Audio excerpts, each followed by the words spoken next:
Villa. Today we're going to talk about the Cordoba Mini 2 bass series that Cordoba's doing.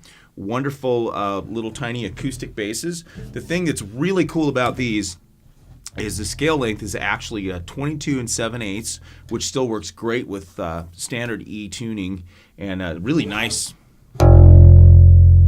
beautiful low end. One thing that's interesting about instruments is as the scale length gets smaller, the resonant frequency of the instrument actually goes down, which is a little strange. So a lot of these little tiny ukulele basses have a real thick sound, kind of like those old Ashbury stick basses that had almost like rubber strings on them. They weren't rubber, but they sure felt like rubber.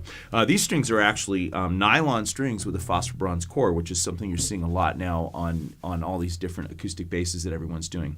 So let's talk about these. There's actually two models. The thing that's really fun is Cordoba's come in at a price point just really nobody's touched before in basses of this scale. There's the full mahogany model, which is really quite pretty, and that's the lesser expensive of the two. And this one's actually striped ebony and Engelmann spruce on the top.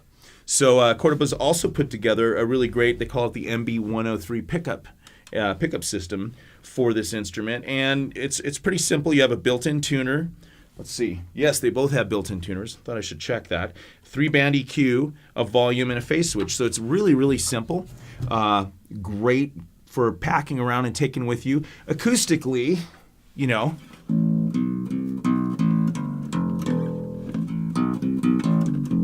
they're definitely quieter.